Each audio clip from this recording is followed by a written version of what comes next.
Hello everyone and welcome back to Little Quilter. Today we're going to be starting a new project and we're still working on the kite in a square quilt on the long arm. So I know that I just finished the sparrow quilt and I haven't gotten a chance to quilt it, but we're moving on so that we still have quilts to put on the loom just as fast as we get them done.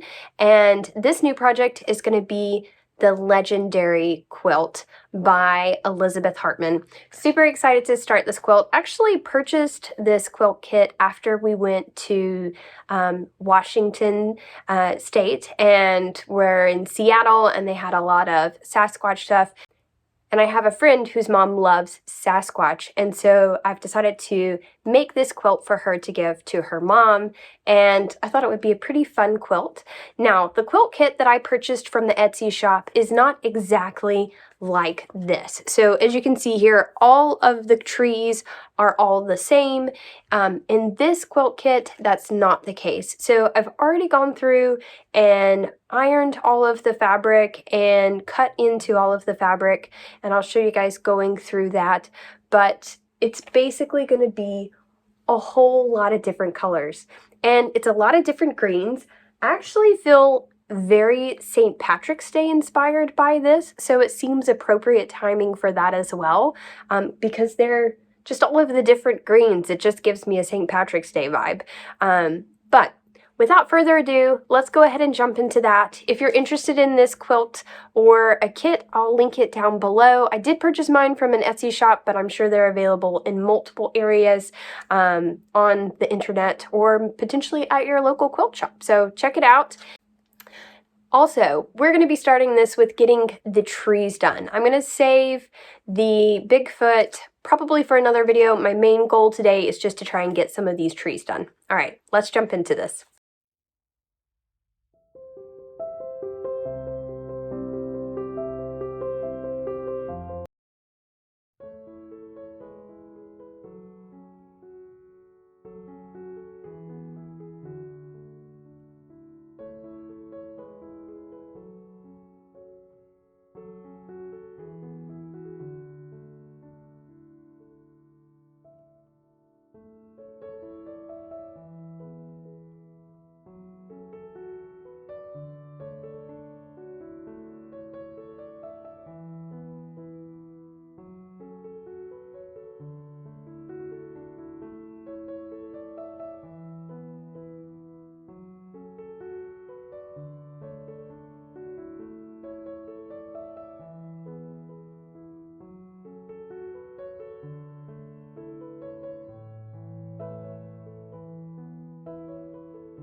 Okay, so I have just finished the tree here, except that I forgot to cut the brown for the trunk.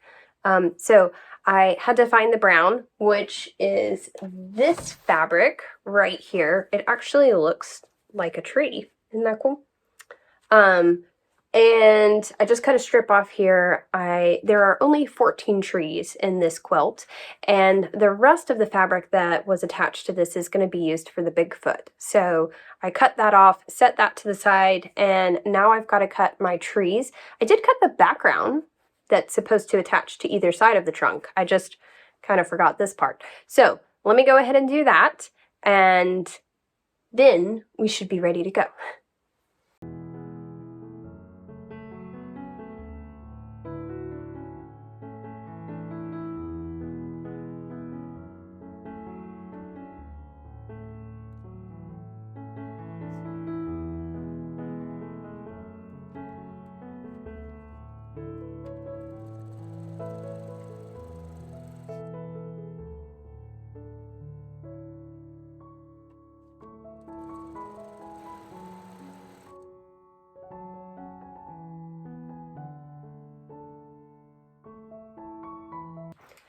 Okay, so we have finally got a whole tree finished.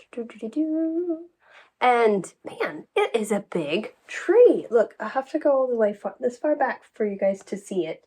And I'm really excited that I cut the fabric so that these lines are horizontal. I don't know why. I think that that looks much better than them going up and down. And I really thought about, since this actually looked like tree bark, I wanted to have the grain of the bark going in the right direction. So I'm very happy that that worked out, because after I'd cut the piece of fabric, I was a little like, oh no, is that going to be able to fit? Am I going to be able to cut and get all the pieces I need? And it worked out. So I am very happy with this. It came together super quickly.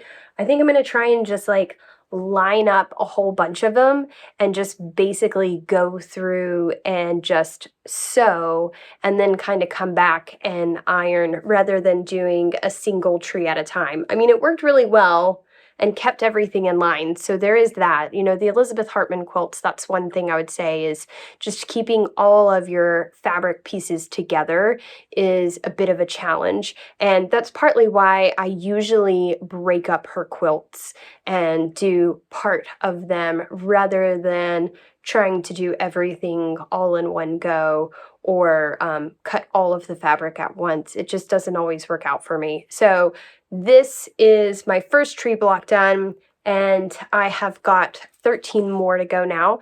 So let's jump into that.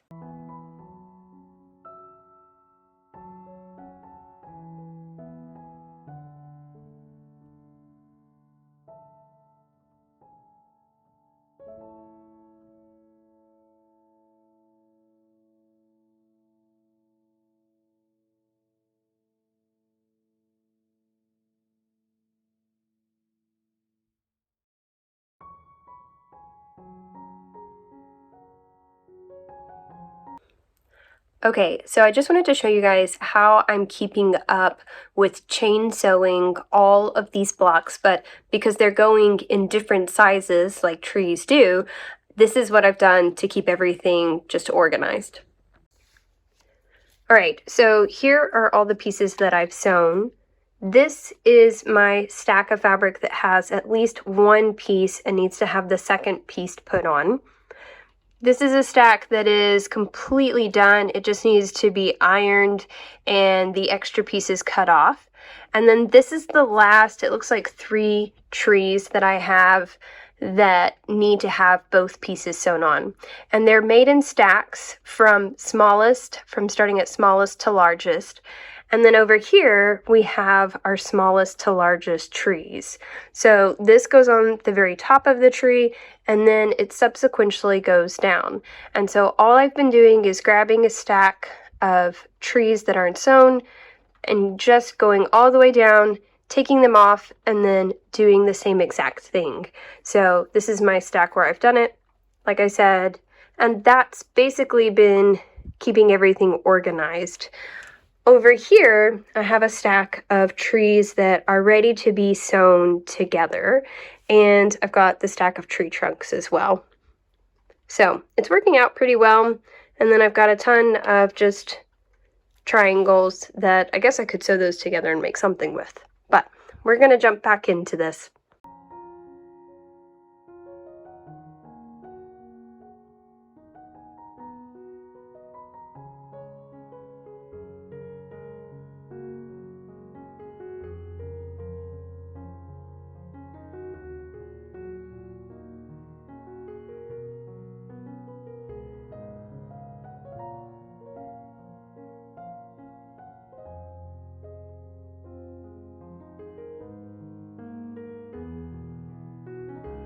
All right, I've got it. A stack minus 3. I haven't finished 3 of them, but I'm so tired from today. So it's just been a really long day, and I am ready to start editing this video so that I can get it up next week for you guys.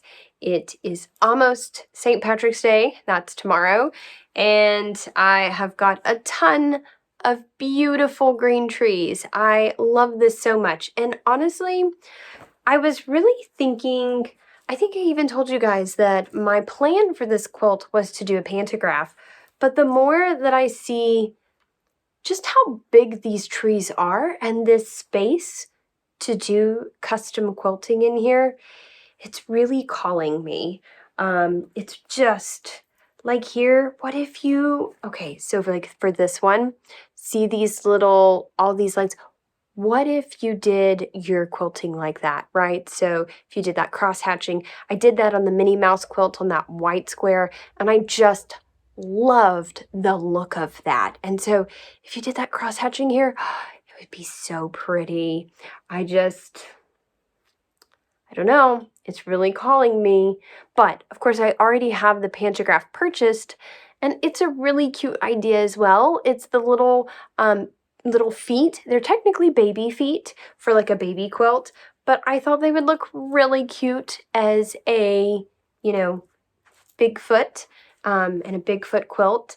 But gosh, these are just, I don't know. It's going to be a hard choice, and as we get everything laid out, obviously, and also time may become a factor because I do kind of want to finish this one and have it bound and done before May. So that means I have to get the kite in a square quilt done, and I have to get the rest of this put together, and then I've got to sew this, and I just don't know if I'm going to have enough time to do that. So, and custom quilt it. So that's the concern there, but maybe if I quit filming and talking, maybe I'll get that done. But tonight I'm done. Tonight I have sewn what I can sew. I'm going to lay them all out for you guys so that you can see them as well in all of their glory and just how big and beautiful these trees are. They really remind me of like redwood trees. They're so large and so much bigger than I thought they would be. So, without further ado, this is the first part of the Legendary Quilt by Elizabeth Hartman done. And I am at the next point going to be doing the actual Sasquatch. And that should be exciting and potentially a little bit difficult just because it is Elizabeth Hartman. And I think there's going to be a lot of angles to that Sasquatch guy. He looks a little angular. So we'll work on cutting up all of the fabric for that in the meantime, and then we'll be ready to put this thing together. But until then, I hope you guys have a wonderful day, and we'll see you next time. Thanks.